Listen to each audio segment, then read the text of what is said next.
kelas. Oke teman-teman, kali ini aku akan bertanya jawab seputar pertanyaan yang telah diberikan di tempat magang.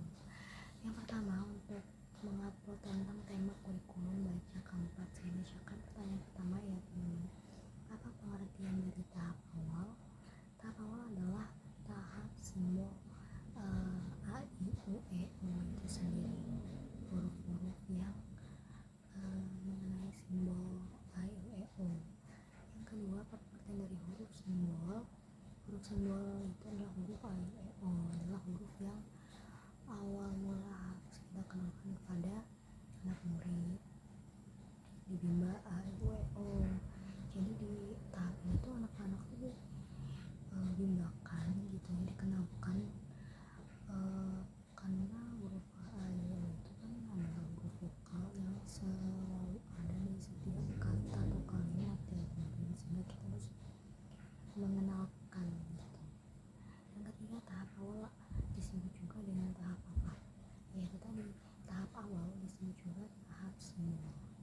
Pertanyaan keempat, apa tujuan dengan adanya tahap awal? Tujuan diadakannya tahap awal itu supaya anak itu tertarik, menyukai kegiatan bermain huruf simbol A, I, U, E, O itu sendiri. Yang kelima, materi apa sih yang termasuk dalam tahap awal? Materi yang termasuk dalam tahap awal itu bisa dengan bernyanyi lagu-lagu bimbel, bercerita, berdialog, berdongeng, dan juga melalui permainan baca-bacaan. Terus yang keenam, bagaimana secara penyampaian motivator dalam tahap awal? Yaitu dengan mengenalkan modul pelangi. Jadi di modul pelangi itu ada di tahap awal pengenalan huruf simbol teman-teman. Lanjut kita ke bagian B tentang mengenai huruf simbol A, I, U, E, O. Pertanyaan pertama, apa sih pengertian dari huruf simbol A, I, U, E, O itu sendiri? Huruf simbol A, I, U, E, O itu sendiri adalah huruf vokal ya teman-teman. Kita ketahui huruf vokal yang harus pertama kali kita kenalkan kepada anak sebelum dia mengenalkan huruf vokal gitu. Yang kedua, apa sih syarat sebelum mengenalkan huruf simbol A, I, U, E, O? Syaratnya itu anak mampu mengucapkan bunyi huruf vokal A, I, U, E, O. Nah kalau tadi kan pertama kita harus kenalkan tuh huruf vokal ya, huruf vokal. Kalau huruf vokal itu kan pelafalannya dulu, bunyinya dulu gitu. Kalau huruf simbol itu lebih ke bentuk tulisannya, bentuk hurufnya, seperti itu. Ketiga, pertanyaannya apa sih tujuan utama dan tujuan khusus dari huruf simbol A, I, U, E, O? Untuk tujuan utamanya, anak itu bertujuan supaya anak itu tertarik, menyukai kegiatan bermain huruf simbol A, I, U, E, O. Dan tujuan khusus itu supaya anak terampil mengenal bunyi huruf simbol A, I, U, E. Pertanyaan keempat, bagaimana cara motivator menyampaikan huruf simbol A, I, U, E, O? Ini menggunakan modul Helix atau modul pelangi itu tadi ya, dengan syarat huruf vokal A, I, U, E, O dan psikomotorik anak itu sudah terampil atau sudah kuat. Pertanyaan kelima, bagaimana cara motivator mengevaluasi huruf simbol A, I, U, E, O? Dengan cara memperhatikan sikap dan ekspresi anak. Bagaimana caranya?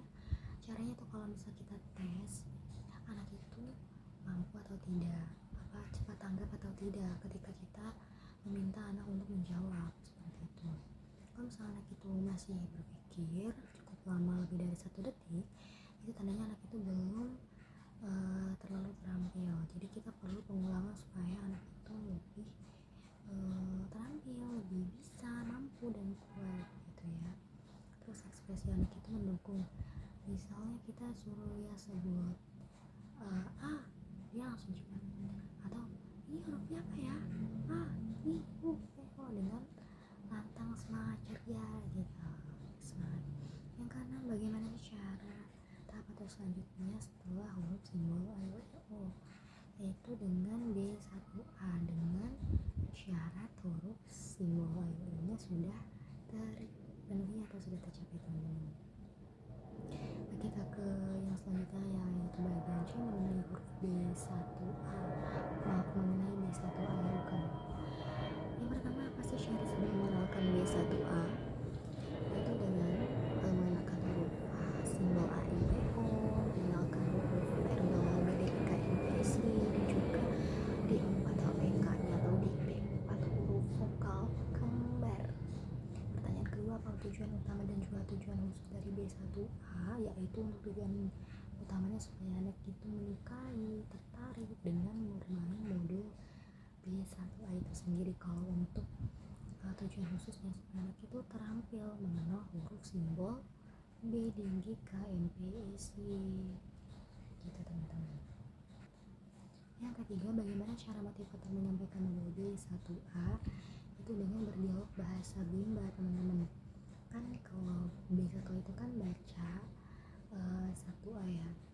Nah di baca 1A itu kayak anak itu diajak untuk berdialog, kayak ngobrol, bercerita kayak gitu. Yang keempat, bagaimana cara motivator mengevaluasi tujuan utama dan tujuan khusus dari B1A? Untuk tujuan utamanya yaitu dengan memperhatikan sikap dan ekspresi anak tentunya, karena kita harus tahu kalau anak itu sudah mampu belum, sudah cepat tanggap belum menanggapi apa yang kita minta dari materi di B1A ini. Terus tujuan khususnya supaya anak itu terampil bermain modul di B1A itu sendiri teman-teman.